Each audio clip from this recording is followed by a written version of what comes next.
ആശാൻ ഇപ്പോഴത്തെ ഈ കൊറോണ വീണ്ടും വന്നിരിക്കുകയാണ്. ലോകം മൊത്തം പടർന്ന് പിടിക്കുന്നു. അതിനെക്കുറിച്ചൊക്കെ ഉള്ളൊരു സംശയമാണ് ഞാൻ ചോദിക്കുന്നത്. ഇതിനെക്കുറിച്ചൊക്കെ മുൻപ് സിദ്ധവൈദ്യത്തിൽ പറഞ്ഞിട്ടുണ്ടോ? പിന്നെ ചിലവരൊക്കെ പറയുന്നുണ്ട് ഈ ആയുർവേദ സിദ്ധവൈദ്യമൊക്കെ വന്നിട്ട് 3000 വർഷമായിട്ടേ ഉള്ളൂ. ചിലവർ പറയുന്നു കളരിയും ആയുർവേദമൊക്കെ 16,000 വർഷത്തിന് മുന്നേ ഉള്ളതാണെന്ന്.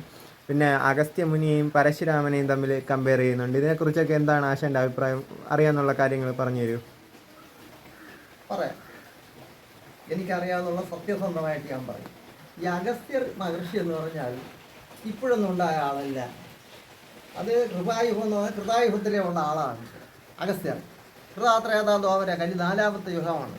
ഈ അഗസ്ത്യൻ ആരാണെന്ന് ചോദിച്ചാൽ കാറ്റിനാൽ പിറന്തത് അഗത്തീശൻ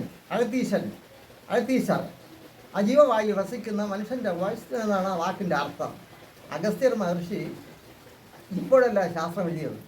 അയോധ്യയിലെ രാജാവായിരുന്ന ദശരഥ പുത്രനായ ശ്രീരാമൻ വിശ്വാമിത്രനോട് വിദ്യ പഠിച്ചുകൊണ്ടിരിക്കുമ്പോൾ ഒരു ദിവസം ഗുരുനാഥനോട് പറയുകയുണ്ടായി, ശ്രീരാമൻ, ഗുരു നമുക്ക് നെയ്യൊഴുകുന്ന ആറൊന്ന് സന്ദർശിക്കണമെന്നല്ലോ. അങ്ങനെ അവർ നെയ്യാറ്റിൻകരയിൽ നെയ്യാറ് കാണാൻ വന്ന് അവരുള്ള നെയ്യാറ്റിൻകര അവർ വന്നപ്പോൾ അതായത് വിശ്വാമിത്രനോട് പറയാണ്, ഗുരു അഗസ്ത്യാശ്രമം അടുത്തിട്ടുണ്ട്, നമ്മൾ അഗസ്ത്യനെ പോയി കാണണം, അഗസ്ത്യനെ കണ്ട് വന്ദിക്കാതെ പോകുന്ന പാവമല്ലേ ഗുരു എന്ന് പറഞ്ഞ് ആ ചരിത്രത്തിലുണ്ട്. രാമായണം പഠിച്ചു നോക്കിയാലും അറിയാം. പിന്നെ അഗസ്ത്യാർകൂടം എന്ന് പറഞ്ഞാൽ നമ്മുടെ മൂക്കിന് താഴെ വായിരിക്കുമാതിരി തിരുവനന്തപുരം ജില്ലയിൽ, കേരള സംസ്ഥാനത്തിൽ തിരുവനന്തപുരം ജില്ലയിലാണ് അത് അഗസ്ത്യാർകൂടം. ഈ അഗസ്ത്യരെ കുറിച്ചുള്ള കാര്യങ്ങളൊന്നും വളരെ പ്രസിദ്ധി അറിഞ്ഞിരിക്കുന്നില്ല. വർഷത്തിലൊരു പ്രാവശ്യം ഒരു 10-15 ദിവസം ടൂറിസ്റ്റുകൾക്ക് അവിടെ പോകാൻ ഒരു അനുമതിയുണ്ട്. അതവിടെ പോകുന്നവരെ അനുസരണം ഉള്ളവരായിരിക്കണം. ഈ പുരാണങ്ങൾ എഴുതിയ അഗസ്ത്യർ എഴുതിയ പുരാണത്തിലുള്ള കാര്യങ്ങൾ ഞാൻ പറയാൻ പിന്നീട്. അവിടെ പോകുന്നവർ സത്യസന്ധന്മാരായിരിക്കണം. പോയ വഴി അവർ ഒച്ച വെച്ചെടുത്തൊക്കെ പോയി കഴിഞ്ഞാൽ ഉടനെ മഴയുണ്ടാവും, മഞ്ഞ് വന്നിറങ്ങും, പരസ്പരം കാണാൻ പാടില്ലാത്ത രീതി വരും. തിരിച്ച് അഗസ്ത്യരോട് അവർ സന്ദർശിച്ച് തിരിച്ചു വരുമ്പോഴേ അവർ പോയ വഴി അവർക്ക് അറിയാൻ സാധിക്കാതെ വരും. അങ്ങനെയുള്ള ഇന്നും അടയാളമുള്ളതാണ്. ഈ അഗസ്ത്യർ മഹർഷിയാണ് ഈ ഗുണോറ എന്ന് പറഞ്ഞ കോപിസ്റ്റിനെ കുറിച്ച് എഴുതിയിട്ടുള്ളത്. അങ്ങനെ പറഞ്ഞിരിക്കുന്ന ശാസ്ത്രം പറയുന്നത് ഇപ്രകാരമാണ്. ആ ശാസ്ത്രം ഇപ്രകാരം എന്ന് പറഞ്ഞാൽ അഗസ്ത്യർ പറയുന്നത് കേളപ്പ മഹാമാരി ഉളമാന്ത. തമിഴ്നാട്ടിനകത്ത് പോയി നീർക്കെട്ടെന്ന് പറഞ്ഞാൽ അറിഞ്ഞുകൂടാ, അവിടെ ഉളമാന്ത എന്ന് പറഞ്ഞാൽ കേളപ്പ മഹാമാരി ഉളമാന്ത.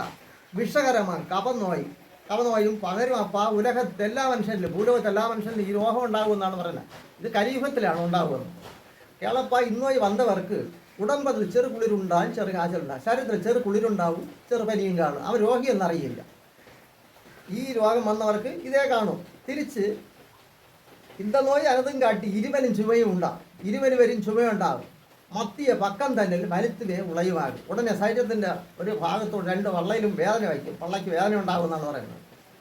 അപ്പോൾ ഈ ഇന്ന് നോയ് അതും കാട്ടി ഇരുവന് ചുമയുണ്ടാകും. കൊഞ്ചിയ ഉദരം തന്നെ കുളിരിടാൻ കാച്ചലുണ്ടാകും. കുളിരും കാച്ചിലും വരും. അപ്പോൾ ഇത് മാത്രമല്ല, ഇവരെ നാശിയിൽ കഫം അടയും. കഫം വന്ന് നാശിയിൽ അടയുകയും ചെയ്യും, കഫം തള്ളുകയും ചെയ്യും. ഉയരാന പ്രാണവായു അളവത് കുറഞ്ഞു പോകും. ഈ ഓക്സിജൻ ജീവവായു ഇല്ലാതെ വരുമെന്നാണ്. മുൻചെല്ലാം ഉടമെല്ലാം ഒരുവനിൽ ഒത്തു വന്നു കണ്ടാൽ അവർക്ക് മരണം എന്തുവയ്ത്താർ കുംഭമുനി അഗസ്ത്യരാണ്. അപ്പോൾ ഈ രോഗമെല്ലാം ഒത്തൊരുവനിൽ വരുമെങ്കിൽ അവർ മരിച്ചു പോകുമെന്നാണ് പറയുന്നത്. ഇപ്പോഴും ആൾക്കാർ എന്ത് ചെയ്യുന്നത്, ഇപ്പോഴും ഇത് വേറെ അവിടെ ഇറക്കുമതി ചെയ്ത രോഗമാണ്, വേറെ വരുന്നതാണ് എന്നൊക്കെയാണ് പറയുന്നത്. പഴയ ആൾക്കാർ ഈ ന്യൂമോണിയൊക്കെ വന്നു കഴിഞ്ഞാൽ കുരുമുളക്, കരിപ്പട്ടി ഇതൊക്കെ കഴിക്കുന്നതാണ്. ഇപ്പോഴുള്ള ആരും കഴിക്കില്ല. അന്നും ഈ രോഗമുണ്ട്. ഇതൊന്നും പുതുതായിട്ട് വന്നതല്ല, പഴമയുള്ള. പക്ഷേ ഇത് പേര് മാറ്റമാണ്.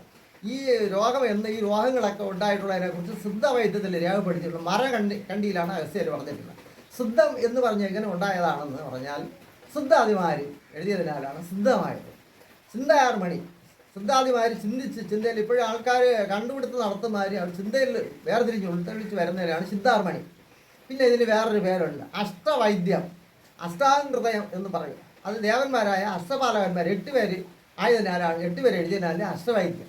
ഇനി ഇതിനൊരു പേരുണ്ട്, ആയുർവേദം. ആയുർവേദം എന്ന് പറഞ്ഞാൽ മഹാമുനി അഗസ്ത്യർ പറഞ്ഞിട്ട് 1000 ഉദ്ധരിച്ചതിനാൽ ആയുർവേദം എന്നും പേരുണ്ടായി. ഇത് വർഷം എന്ന് പറഞ്ഞാൽ കോടിക്കണക്കിന് വർഷങ്ങളോളം പഴക്കമുള്ളതാണ് ഈ ശാസ്ത്രം. ഇപ്പോഴൊന്നും എഴുതി വെച്ചല്ല.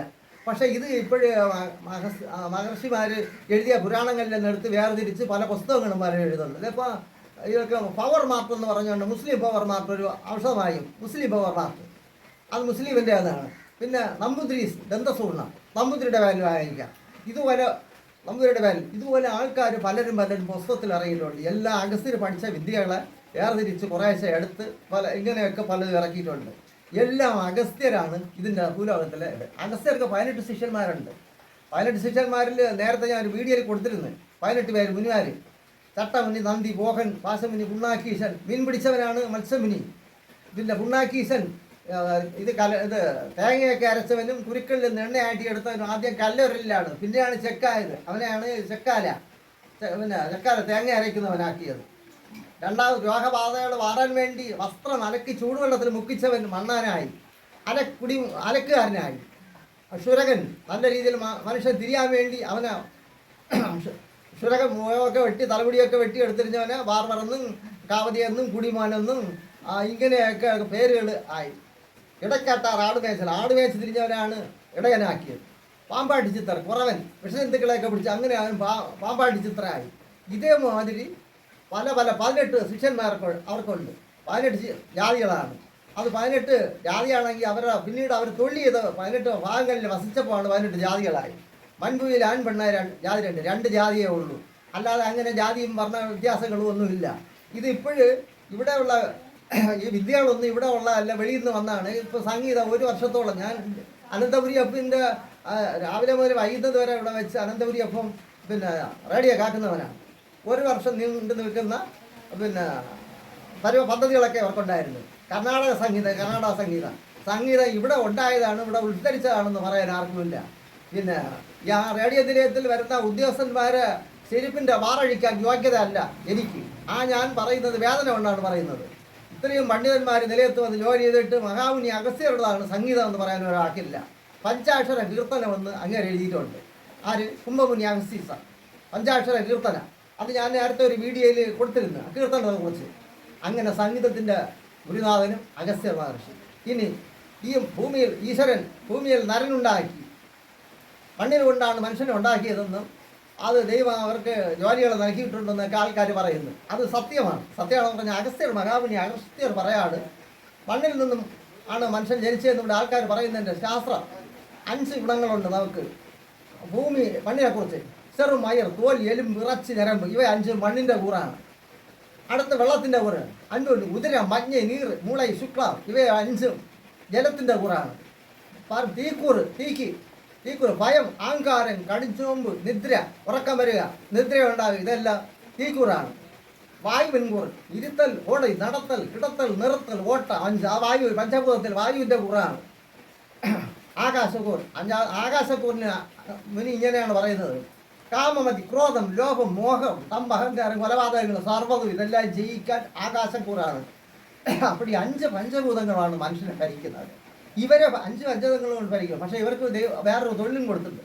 ഭൂമിയിൽ നരനുണ്ടാകി, ഭോഗവും പശുപ്പുണ്ടായി, അവന് ഭോഗസുഖങ്ങളും കൊടുത്തു. ആഹാരം കഴിക്കാനുള്ള കൃഷിയും കാര്യങ്ങളും എല്ലാം ദൈവം നൽകി കൊടുത്തു. ഭോഗവും പശുവും നീതിയും തൊഴിൽ, എല്ലാ മനുഷ്യനും നീതി നടപ്പാക്കാനുള്ള വിദ്യകളും കൊടുത്തു, തൊഴിലും നൽകി. ഈശ്വരൻ ഈ ദൈവർക്ക് ദൈവത്തിനെ അറിയാൻ വേണ്ടിയാണ് കൊടുത്തിരിക്കുക. അപ്പോൾ ഈ കലിയുഗത്തിൽ ദൈവത്തെ അറിയാൻ ബുദ്ധിമുട്ടായതിനാണ് മാരകമായ പിടികളും കാര്യങ്ങളും ഒക്കെ ഇപ്പോൾ ദൈവം കൊടുത്തിരിക്കുന്നത്. അതുകൊണ്ട് ഇത് ഒന്നും പുതിയ സംസ്കാരമല്ല, എല്ലാം പഴയതാണ്. ഇപ്പോഴും പുസ്തകങ്ങൾ ഇറക്കി വെച്ചിട്ട് എനിക്ക് കളരിയൊക്കെ അറിയാം. എനിക്ക് വെറും കളരിയല്ല. അപ്പോഴിത് കളരി പഠിച്ചവർ ബുക്കിറക്കിയിട്ടുണ്ട്. അവർ ഇറക്കിയിട്ടുള്ള എങ്ങനെയാണെന്ന് വെച്ചാൽ ഗജവടിവ്, സിംഹവടിവ്, അശ്വവടിവ്, നാഗവടിവ്, ഗരുഡവടിവ്, മാർജാരവടിവ്, കുക്കുടവടിവ്, മുഷിയ വടിവെന്ന് പറഞ്ഞ് 8 വടിവുണ്ട് ഇവരുണ്ട്. പക്ഷേ ആ 8 വടിവേ ഇവർക്കറിയാവും. ഇവർക്കറിയാത്ത വടിവ് വേറെ ഉണ്ട്. ഇവർക്ക് വേറെ അറിയാമെന്ന് പറഞ്ഞാൽ ആസന വടിവെന്ന് പറഞ്ഞുകൊണ്ടാണ് ആദ്യത്തെ വടിവ്.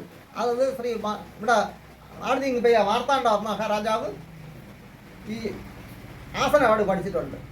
അതുമായിട്ട് നിദ്ര വടിവുണ്ട്. അങ്ങനെ നിദ്ര കിടക്കുമ്പോൾ പള്ളി പഞ്ചായത്ത് കിടക്കുമ്പോൾ അങ്ങേരെ കയറി വെട്ടിക്കൊല്ലാമെന്നവരെ കാലുണ്ട് അടിച്ചു തള്ളിയിട്ട് അങ്ങേരെ നിദ്ര വടിവ്. ഉറങ്ങാൻ കിടക്കുന്നവിടത്തും വേലയുണ്ട്. അങ്ങനെ വിദ്യകളൊക്കെ വേറെ ടെക്നിക്കലായിട്ട് പല കാര്യങ്ങളുമുണ്ട്. ഇത് അവരവൻ അറിഞ്ഞതുപോലെ പലരും എഴുതിയിട്ടുണ്ട്. പിന്നെ ഇവിടെ തങ്ങളിൽ തട്ടിപ്പുണ്ട്. തെക്കൻ കളരിയെന്നും വടക്കൻ കളരിയെന്നും. തെക്കനെന്നും വടക്കനെന്നും ഒരുത്തനുമില്ല. എല്ലാവരും ഒരമ്മ മക്കളി തന്നെ. പക്ഷേ 2 വിദ്യകളുണ്ട്: ബാലി വഴിയും ഭീമൻ വഴിയും. കളരിയിൽ ബാലി വഴി കളരിയെന്നും ഭീമൻ വഴിയും ഒരുമിച്ചതിയും. വടക്കോട്ട് ഇവിടെ എല്ലാവരും പറയും അയ്യോ ഇത് കടത്തനാടൻ കളരിയെന്ന്. കടത്തനാടൻ എന്ന് പറഞ്ഞൊരു കളരിയേ ഇല്ല. കടുത്ത നാടൻ കളരി വെറും കൈപ്രയോഗം. ആയുധമില്ലാതെ ഒരു എതിരാളിയെ നേരിടുന്ന മുറയാണ് വെറും കൈ പ്രയോഗം. അതിനെയാണ് കടത്തനാടൻ കളരി. അതിനെ ഇപ്പോൾ കടത്തനാടൻ കുടുംബക്കാർ കൈകാര്യം ചെയ്യുന്ന കടത്തനാടൻ കളരി എന്ന് പേരാക്കി. ഇതേമാതിരി പല പല പേരുകളും മാറ്റി. ശാസ്ത്രമാർ വളർത്തുമ്പോൾ മൂത്ര സമുദ്രം എന്ന് പറയുമാതിരി പ്രാസം തെറ്റി തോന്നും പോലെയൊക്കെ ആയി വിദ്യയുടെയൊക്കെ നശിപ്പിച്ച് തീർത്ത്. ഇവിടെ ഗുസ്തി ഉണ്ടായിരുന്നു. ഒരു ഒഴിവ് ദിവസം ഉണ്ടെങ്കിൽ ഒരു പഞ്ചായത്തിനകത്ത് ഒരു 7-8 ഭാഗത്തെങ്കിലും ഗുസ്തി പിടുത്തം ഉണ്ടാവുമെന്ന്. ഗുസ്തി ഉണ്ടായിരുന്നു. അതൊരു സർക്കസിൻ്റെ 10 അടി പൊക്കത്തിൽ കയറ് വലിച്ചു കെട്ടി യുവതികളായ കൊച്ച് 10-12 വയസ്സായ ആൺപിള്ളേരും പെൺപിള്ളേരും ഇതിൻ്റെ ഓരോ കൂടെ സൈക്കിൾ ചവിട്ടുന്നതും നൃത്തം ചെയ്യുന്ന വിദ്യ, ഇതെല്ലാം കേരളത്തിൻ്റെ തനത് കലയായിരുന്നു. സർക്കസ് ഉണ്ടായിരുന്നു. സർക്കസ് എല്ലാം ഇവിടുന്ന് തുടച്ചു നീക്കി ഇതുവരെ വന്ന പലത് മുന്നണികൾ കൂടെ ചേർന്ന് ഇപ്പോൾ ഓണാഘോഷത്തിന് കൊണ്ടുവന്നിരിക്കുന്ന സർക്കസ് ആഫ്രിക്കൻ സർക്കസ്. ഇനി ഇതാ സ്കൂളുകളിൽ പിള്ളേർക്ക് പിന്നെ എന്താ കൊള്ളിയും കൂടെ ഉടക്കല്, പടംകളി, ഇതൊക്കെ കൊണ്ടുവരണമെന്ന് പറയാണ്. കാരണം ഈ ഡപ്പാക്കുത്തുകളല്ല ചരിത്രമായിട്ട് ഇവിടെ ഉണ്ടായിരുന്ന എല്ലാം തീർന്നു. ഇനി കുറച്ച് 100 വർഷം ഇന്ത്യക്ക് സ്വാതന്ത്ര്യം കിട്ടി. 76-ാമത്തെ വർഷമാണ്. 76-ാമത്തെ വർഷമല്ലേ ഇത് 100 വർഷം കഴിയുമ്പോൾ ഇവരെല്ലാം കൂടെ ഭരിച്ച് ഇതിനെല്ലാം തുടച്ച് തീർത്ത് ഇവിടെ ഒന്നും ഇല്ലാതെ ആക്കരുത്. ഇവിടെ ഡപ്പാക്കുട്ട് ഡാൻസുകളും വേറെ എല്ലാം വരും. ഞാൻ കുടംകളി വന്നപ്പോഴേ അതിനെക്കുറിച്ച് വലിയ നല്ല കഥയാണെന്ന് അറിയും. എനിക്ക് മീശ മുളയ്ക്ക് മുമ്പ് ഞാൻ പിന്നെ കുടംകളി കണ്ടിട്ടുണ്ട്. നമ്മുടെ ഒരു സുഹൃത്തുണ്ടായിരുന്നു. അങ്ങേരെ ഒരു സാമ്പവ സമുദായത്തിൽ പറഞ്ഞ ഒരു പയ്യനാണ്, മരമറുപ്പുകാരനാണ്. അങ്ങേരെ പെൺ വേഷമിട്ട് കുടം കളിക്കാൻ വരുമ്പോൾ അങ്ങേരെ ഒരു പെണ്ണി തന്നെ. അപ്പോഴേ അവരുടെ പാട്ടും സംഗീതമൊക്കെ എന്ന് പറഞ്ഞാൽ കേൾക്കാൻ ഭയങ്കര കോമഡികളുണ്ട്. ബോംബെയിൽ നിന്നെത്തിയ അമ്മായി ഉള്ളിലതെന്തെന്ന് പപ്പാണ്, പൊന്നുമോനെ മരുമോനെ അങ്കിൾ കുടിക്കുന്ന സൂപ്പാണ്. അത് കാണാനും കേൾക്കാനും ശരിക്കും ആളുകളുണ്ട്, കൈയടിയുണ്ട്. പിന്നെ അരി അരയ്ക്കണ അമ്മാവി അടിവയറ്റിൽ ഒരു വീക്ക്, അത് തന്നെ മരുമോനെ എൻ്റെ അമ്മാവൻ നൽകിയ സമ്മാനം. ഇതൊക്കെയാണ് കുടംകളി. അതാണ് ഇനി സ്കൂളിൽ ഇവർ കൊണ്ടുവരാൻ പോകണമെന്ന് പറയണത്. പഴയ കോമഡികളെങ്കിലും കേൾക്കാം. നിർത്തുന്നു. നന്ദി, നമസ്കാരം.